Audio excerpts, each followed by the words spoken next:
अस्सलामु अलैकुम वरहमतुल्लाहि वबरकातुहू। ज़कात के कुछ ज़रूरी मसाइल जो हर मुसलमान को पता होना चाहिए, आज मैं उन्हीं कुछ मसाइल को आप लोगों को समझाने जा रहा हूँ। जैसे कि लोग मालूम करते हैं रमज़ान के महीने में कि ज़कात किस पर फ़र्ज़ होती है और कब, ज़कात हम पर फ़र्ज़ हुई कि नहीं हुई कैसे पता करें, और ज़कात कब निकालें। और आम तौर पर ये समझा जाता है कि रमज़ान जो है ना, ये ज़कात निकालने का महीना है और रोज़े रखने का महीना है।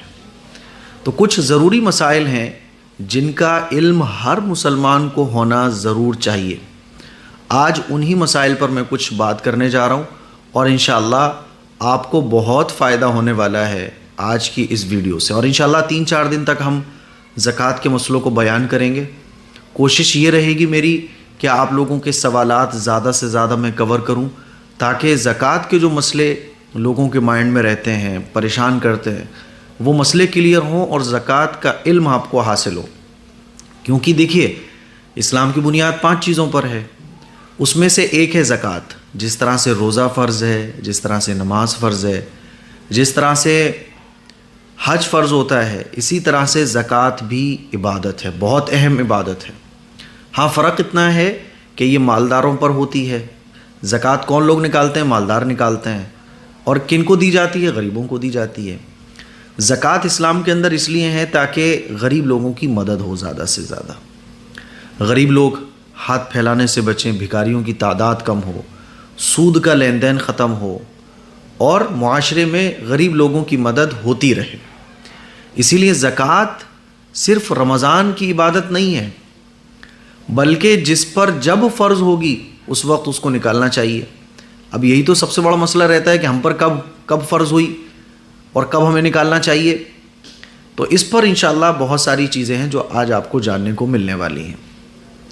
ज़कात ना निकालने की बड़ी सख्त वाइदें अहादीस मुबारका में अल्लाह के नबी सल्लल्लाहु अलैहि वसल्लम ने बयान फरमाई हैं।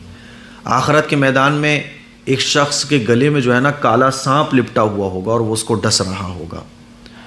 तो उसको बताया जाएगा कि ये तुम्हारा वही माल है जिसकी तुम दुनिया के अंदर ज़कात नहीं निकालते थे। दुनिया के भी बहुत नुकसानात हैं, आखिरत के भी बेशुमार नुकसानात हैं ज़कात ना निकालने वालों के। और ज़कात निकालने वालों के दुनिया में भी बहुत फ़ायदे हैं और आखिरत में भी बेशुमार फ़ायदे हैं। दुनिया के अंदर ज़कात निकालने वालों के माल में जो है ना, वो खैर व बरकत आती है। देखिए, हम लोग नहाते हैं ना, गंदे हो जाते हैं बहुत, तो नहाते हैं तो बॉडी फ्रेश हो जाती है। गाड़ी जब बहुत प्रॉब्लम देने लगे तो उसकी सर्विस करवाते हैं। बिल्कुल इसी तरह से माल को फ्रेश करती है ज़कात। जिस माल में से ज़कात निकाल दी जाती है वो माल फ्रेश हो जाता है, दुनिया के लिए भी और आखिरत के लिए भी। अब आइए जानते हैं कि ज़कात किस पर फ़र्ज़ होती है और कब होती है। इसका बहुत आसान सा जवाब ये है कि ज़कात अल्लाह ताला ने मालदारों पर फ़र्ज़ फरमाई है। और मालदार को बहुत बार ये लफ्ज़ आएगा, साहिब निसाब, साहिब निसाब, साहिब निसाब। तो इस लफ्ज़ को आप याद कर लें तो ज़्यादा अच्छा है। तो ज़कात हर उस शख्स पर अल्लाह ताला ने फ़र्ज़ फरमाई है जो साहिब निसाब। साहिब निसाब यानी जो मालदार हो। अब मालदार किसको कहा जाएगा? अगर ये कहा जाता कि भाई जो आदमी मालदार हो वो ज़कात निकाल दे, तो हो सकता है बहुत सारे लोग अपने आप को मालदार समझते ही ना। कोई क्राइटेरिया भी तो होना चाहिए कि मालदार कौन होगा। तो क्राइटेरिया इस्लाम का ये है कि जिस शख्स के पास, चाहे वो मर्द हो चाहे वो औरत हो, इस बात को भी अच्छे तरीके से समझ लेना चाहिए कि जैसे नमाज औरतों पर भी फ़र्ज़ है, मर्दों पर भी फ़र्ज़ है, रोज़ा मर्दों पर भी फ़र्ज़ है, औरतों पर भी फ़र्ज़ है, इसी तरह से ज़कात भी मर्दों पर भी फ़र्ज़ होती है और औरतों पर भी फ़र्ज़ होती है। जो साहिब निसाब होगा उसके ऊपर ज़कात फ़र्ज़ होगी। अब साहिब निसाब किसको कहते हैं? तो इस बात को समझ लीजिए, जिसके पास भी उसके हैंड में इतना अमाउंट है जितने में 52.5 तोला चांदी आता है। 52.5 तोला चांदी कितने में आ रहा है? मैंने 4 दिन पहले सुनार को कॉल किया था तो वो मुझे बता रहे थे कि 52.5 तोला चांदी जो है ना, वो 50,000 के करीब आ रहा है। तो 50,000 रुपये का माल जिसके हैंड में भी होगा। अब 50,000 रुपये का माल में कौन कौन सी चीज़ें ऐड की जाएंगी, कौन कौन सी चीज़ें कैलकुलेट की जाएंगी, जिनको कैलकुलेट करने के बाद देखा जाएगा कि अगर ये 50,000 रुपये की आपके पास हैं तो आप साहिब निसाब कहलाएंगे, वरना नहीं कहलाएंगे। वो 4 चीज़ें कौन कौन सी हैं याद कर लीजिएगा। कैश, कैश आपका जिस फॉर्मेट में भी हो, अगर आप कैश आपके पास कैश है तो भी, बैंक में है तो भी कैलकुलेट होगा, एफडी है या आपने कोई पॉलिसी वगैरह करा के रखी हुई है या आपके पास कोई फॉरेन कंट्रीज़ की करेंसी है, किसी भी सूरत में अगर आपके पास कैश है तो वो आप प्लस करेंगे, जोड़ेंगे। नंबर 2 सोना, आपके पास जितना सोना है उसको जोड़िए आप। नंबर 3 चांदी, चांदी को कैलकुलेट कीजिए। नंबर 4 बिजनेस का सामान, आप जिस चीज़ का बिजनेस करते हैं, मान लीजिए आपकी परचून की दुकान है तो परचून की दुकान में जितना सामान है, मान लीजिए आपका जो है ना कपड़े का शोरूम है तो आपके शोरूम में जितना कपड़ा है, तो जिस चीज़ का आपका बिजनेस है वो भी काउंट होगा। तो इन 4 चीज़ों को कैलकुलेट करना होता है, कैश, नंबर 2 सोना, नंबर 3 चांदी, नंबर 4 बिजनेस का सामान। इन चारों को कैलकुलेट करने के बाद अब आपको जितने कर्जे अदा करने हैं वो माइनस करेंगे आप।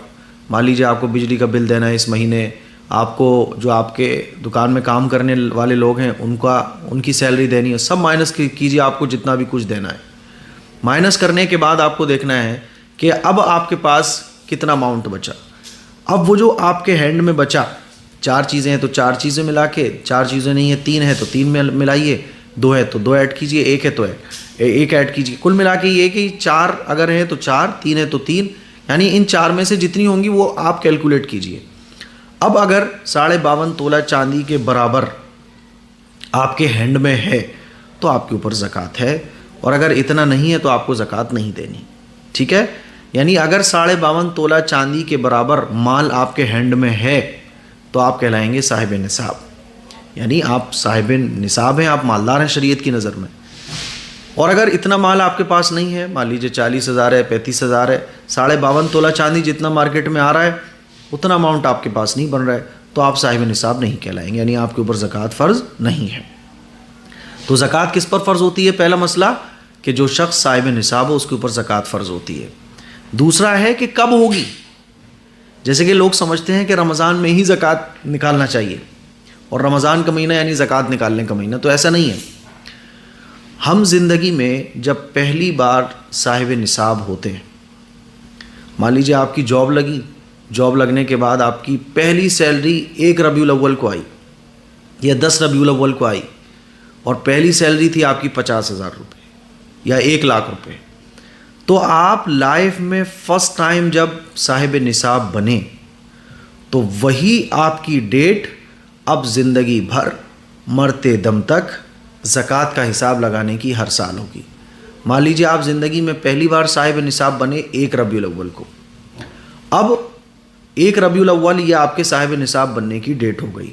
अब ठीक 1 साल के बाद जब 1 रबीउल अव्वल आएगा तो इस 1 रबीउल अव्वल में आप ज़कात की कैलकुलेशन करेंगे। कैलकुलेशन में क्या करना है कि आपके पास आपके हैंड में कितना है और इस पर कितनी ज़कात बन रही है। मान लीजिए अगली साल जब 1 रबीउल अव्वल आया तो आपने हिसाब लगाया तो आपके पास 1 लाख रुपए थे, तो 1 लाख रुपए में 2.5% के हिसाब से ज़कात निकाली जाती है, तो 1 लाख रुपए में 2,500 रुपये आपके ज़कात के हो गए। क्लियर है ना इतना? अब लोग रमज़ान में ही ज़कात क्यों निकालते हैं? तो उसकी बड़ी वजह यह है कि आम तौर पर लोगों को ये पता नहीं होता कि वो ज़िंदगी में पहली मरतबा साहिब निसाब कब हुए थे। दीन की समझ आई, दीन की फ़िक्र आई, तो अब याद ही नहीं है। तो कोशिश करो याद करने की, और याद नहीं आ रहा है तो आप रमज़ान की कोई एक डेट फ़िक्स कर लीजिए। एक डेट फ़िक्स करना बहुत ज़रूरी है। ऐसा नहीं कि इस साल आपने 1 रमज़ान में ज़कात कैलकुलेट की, फिर पिछली साल आपने 10 रमज़ान में ज़कात का हिसाब लगाया था, ऐसा नहीं, एक डेट फ़िक्स कीजिए। जैसे 1 रमज़ान, अब ज़िंदगी भर 1 रमज़ान को आप हर साल ज़कात को कैलकुलेट करोगे। ज़कात को कैलकुलेट कैसे करोगे? यही 4 चीज़ें जोड़ी जाएंगी। सोना है तो सोना लिखिए, चांदी है तो चांदी लिखिए, बिज़नेस का सामान है ये भी लिखिए, कैश कितना है वो भी लिखिए। चारों चीज़ों को जोड़ने के बाद देखिए कि कितनी है आपके पास। मान लीजिए 2 लाख रुपए, आपको देना कितना है लोगों को? 1 लाख रुपए, तो 1 लाख रुपए माइनस कर दीजिए। अब 1 लाख रुपए रह गया, इस 1 लाख रुपए पर 2.5% के हिसाब से ज़कात होगी। इतना क्लियर है ना? मुझे उम्मीद है कि इतना आप लोगों को समझ आ गया होगा। तो रमज़ान में ज़कात आमतौर पर लोग इसलिए निकालते हैं क्योंकि उनको ये याद नहीं होता कि वो ज़िंदगी में साहिब निसाब कब हुए थे। वरना असल तो यही है कि ज़िंदगी में जब हम पहली मरतबा साहिब निसाब हुए हों, वही डेट हमारी ज़कात का हिसाब लगाने की ज़िंदगी भर के लिए तय हो जाती है। ठीक है, अब ज़कात हम पर फ़र्ज़ हुई या नहीं, ये कैसे पता करें? तो इसको पता करना बहुत आसान है। कैसे आसान है? आप एक डायरी लीजिए, डायरी लेने के बाद आप उस पर ये देखिए, ये लिख लीजिए कि आपके पास कैश कितना है। मान लीजिए आपके पास कैश है 20,000 रुपये का, 20,000 रुपये आप लिख दीजिए। सोना देखिए, सोना कितना है, सोना लिख दीजिए 20,000 रुपये। चांदी कितनी है, चांदी भी मान लीजिए 20,000 की है, 20,000 चांदी लिख दीजिए। आपके पास बिजनेस का सामान कितना है, 20,000 रुपये, वो भी लिख दीजिए। आपके बैंक में कितना पड़ा हुआ है, 20,000, वो भी लिख दीजिए। तो टोटल मिला के कितना हुआ, 1 लाख रुपये। 1 लाख रुपये लिख लिया आपने। अच्छा, चांदी नहीं है किसी के पास, तो चांदी को कट मार दीजिए कि भाई चांदी मेरे पास है ही नहीं। मान लीजिए आपके पास 2 चीज़ें हैं, सोना और कैश, तो कैश और सोना प्लस कर लीजिए। चांदी और बिजनेस का सामान नहीं है तो उस पर कट का निशान लगा दीजिए। तो ये 4 चीज़ें हों या 3 चीज़ें हों या 2 चीज़ें हों या 1 चीज़ हो, आप इसको अपने डायरी में नोट कर लीजिए कि आपके पास ये 1 लाख रुपए के मान लीजिए टोटल हुआ है। अब आपके ऊपर कर्जा कितना है, मान लीजिए आपको दुकान का किराया देना है, मकान का किराया देना है, बिजली का बिल देना है, ये आप इसमें से माइनस कर दीजिए। 1 लाख रुपए में से मान लीजिए आपने 50,000 रुपये आपका कर्जे में चला गया, जो उधारी आपको देनी है। अब 50,000 रुपये बना। अब 50,000 रुपये आपके पास इस वक्त हैं। अब आपको ये देखना है कि आप 50,000 रुपये इतना अमाउंट है जिससे 52.5 तोला चांदी मार्केट में आ रही है। चांदी का रेट देखिए उस वक्त आप, तो आपने देखा कि 52.5 तोला चांदी मार्केट में आ रही है 45,000 की। आपके पास तो 50,000 रुपये, यानी आप साहिब निसाब हैं, निसाब के बराबर आपके पास माल है, तो आपके ऊपर ज़कात फ़र्ज़ होगी। कितनी होगी, 2.5% के हिसाब से कितने हो गए, 1250 रुपये। तो आप लिख लेंगे 1250 रुपये। ज़कात कब निकालना चाहिए, तो इस सिलसिले में भी ये याद रख लें कि ज़कात निकालने का यही है कि आप ज़कात का हिसाब लगाएं, और ज़कात का हिसाब लगाने के बाद जैसे आपके ऊपर ज़कात बनी 1 लाख रुपये 2,500 रुपये, तो उस वक्त आपके पास नहीं है, तो आप ज़कात दे तो कभी भी सकते हैं। आप रमज़ान के बाद भी ज़कात दे सकते हैं, रमज़ान से पहले भी दे सकते हैं, 2 महीने बाद भी ज़कात दे सकते हैं। आप ज़कात दे तो कभी भी सकते हैं, पहले भी दे सकते हैं। मान लीजिए पूरे साल आप गरीबों की मदद करते रहते हैं और ज़कात की नीयत से करते हैं, तो आप लिख लीजिए कि मैंने पूरे साल में इतनी ज़कात दे दी। लेकिन ज़कात का हिसाब लगाने की एक डेट मुकर्रर करना ये बहुत ज़रूरी है। आपकी एक डेट ज़कात का हिसाब लगाने की मुकर्रर होना चाहिए। जैसे कि रमज़ान में 1 रमज़ान, 10 रमज़ान, एक डेट फ़िक्स कीजिए और हर साल उसी डेट में आप ज़कात का हिसाब लगाइए। ज़कात का हिसाब लगाने के बाद आप लिख दीजिए कि इस साल आपके ऊपर ज़कात बनी 3,000 रुपये, 2,500 रुपये, जो भी है। अब उसको आप कभी भी दे सकते हैं। मान लीजिए आपके पास कैश नहीं है तो आप बाद में दे दीजिए, या आप पूरे साल ज़कात गरीबों को देते रहे और आपने जब ज़कात निकाला, ज़कात की हिसाब लगाया तो 3,000 रुपये आपके ऊपर ज़कात बन रहे थे, आप ऑलरेडी 3,500 रुपये पूरे साल में दे चुके, तो नो प्रॉब्लम, आपकी ज़कात अदा हो गई। तो थोड़ी थोड़ी करके भी ज़कात दे सकते हैं, वन टाइम में भी दे सकते हैं। ठीक है, तो मुझे उम्मीद है कि आपको ये अच्छे तरीके से समझ आ गया होगा कि ज़कात किस पर फ़र्ज़ होती है और कब होती है, और ज़कात हम पर फ़र्ज़ हुई कि नहीं हुई कैसे पता करें। अब आप में से हर शख्स जो है ना कॉपी पेन लेकर बैठे, और असल में मुझे कल से बुखार आ रहा है, बुखार की वजह से जो है ना ऐसी आवाज़ हो रही है, तो ये सब लिख लें आप। कैश कितना है, सोना कितना है, चांदी कितनी है, और बिज़नेस का सामान कितना है। इन चारों में से जो चीज़ें आपके पास हैं वो प्लस कर लीजिए, और जो आपको दूसरों को देना है वो माइनस कर दीजिए। अब देखिए आपके हैंड में कितना है। अगर वो हैंड में जो आपके है वो निसाब को पहुंच रहा है, निसाब को पहुंच रहा है मतलब वही कि 52.5 तोला चांदी जितने में आ रही है आपके इलाके में, इसके बराबर आपके पास अमाउंट है, तो आप साहिब निसाब हैं, आपके ऊपर ज़कात है। और अगर इतना नहीं है तो ज़कात नहीं है। अच्छा, ज़कात मान लीजिए आप एक रमज़ान को आप हिसाब लगा रहे हैं, तो पूरे साल आपने क्या खाया, क्या पिया, क्या खर्च किया, ये मैटर नहीं करता, ये कैलकुलेट नहीं होगा। वो जो ज़कात का हिसाब लगाने की डेट है, उस डेट में आपके हैंड में कितना है ये मैटर करता है। देखिए अल्लाह कितना मेहरबान है। हुकूमत तो हमसे पूरे साल में हम जो कुछ खर्च कर रहे हैं, ख़रीद रहे हैं, बेच रहे हैं, सब पर टैक्स टैक्स टैक्स, और अल्लाह कितना मेहरबान है। अल्लाह कह रहा है पूरे साल में तुमने क्या किया इससे मतलब नहीं, ज़कात का हिसाब लगाने वाले दिन जो आपके हैंड में है उस पर ज़कात है, वो भी जो आपको देना है कल परसों तरसों एक महीने में, वो भी माइनस कर दो इसमें से। तो ये ज़कात के कुछ ज़रूरी मसाइल थे जो मैंने आप लोगों को बताए।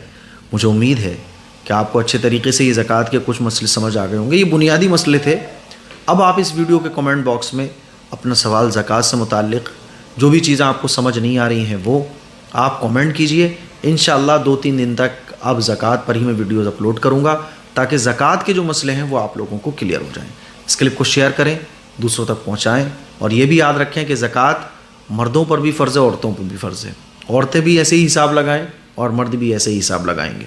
पहले से आपने एक डेट फ़िक्स नहीं की हुई है तो आप कर लो, रमज़ान 15वां रमज़ान कर लो, 20वां रमज़ान कर लो, एक डेट फ़िक्स कर लो आप, ठीक है। इस क्लिप को शेयर करें, दूसरों तक पहुँचाएँ। अस्सलामु अलैकुम वरहमतुल्लाहि वबरकातुहू।